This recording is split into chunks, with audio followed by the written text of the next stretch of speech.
সুপ্রিয় এইচএসসি পরীক্ষার্থীবৃন্দ 2025 তোমাদের জন্য একটা আপডেট আছে।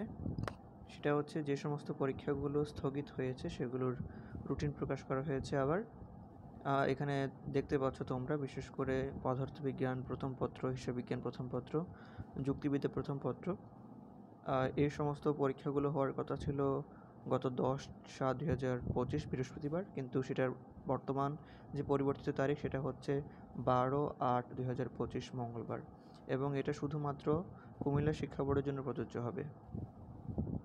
এবং এরপরে রয়েছে ভূগোল তৃতীয় দ্বিতীয় পত্র, যেটা পূর্বের যে তারিখ সেটা ছিল 17/7/2025, এখন যে পরিবর্তিত যে তারিখ ও দিন সেটা হচ্ছে 14/8/2025 বৃহস্পতিবার, এবং এটা ঢাকা শিক্ষা বোর্ডের অধীন গোপালগঞ্জ জেলার জন্য প্রযোজ্য হবে। এরপর রয়েছে রসায়ন তৃতীয় দ্বিতীয় পত্র, ইসলামের ইতিহাস ও সংস্কৃতি দ্বিতীয় পত্র মানবিক শাখা, ইতিহাস দ্বিতীয় পত্র, গৃহ ব্যবস্থাপনা ও পারিবারিক জীবন দ্বিতীয় পত্র, উৎপাদন ব্যবস্থাপনা ও বিপণন দ্বিতীয় পত্র।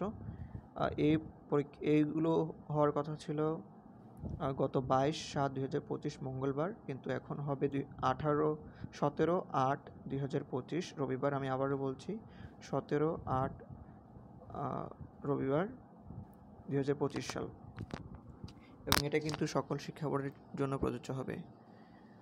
এরপরে রয়েছে আমাদের অর্থনীতি প্রথম পত্র, প্রকৌশল অঙ্কন ও ওয়ার্কশপ প্র্যাকটিস প্রথম পত্র। এটা হওয়ার কথা ছিল 24/7/2025 বৃহস্পতিবার, অর্থাৎ আগামীকাল, কিন্তু সেটা আগামীকাল না হয়ে পরবর্তী মাসে অর্থাৎ 19/8/2025 মঙ্গলবারে অনুষ্ঠিত হবে, এবং এটা সকল সাধারণ শিক্ষা বোর্ডের জন্য প্রযোজ্য। তো সবাইকে অসংখ্য ধন্যবাদ। তোমরা অবশ্যই এই রুটিনটি ডাউনলোড করে রাখবে, এবং তোমরা আবারও এই রুটিনটা আবার ভালো করে দেখবে যাতে করে ভুল না হয়। সবাইকে অসংখ্য ধন্যবাদ।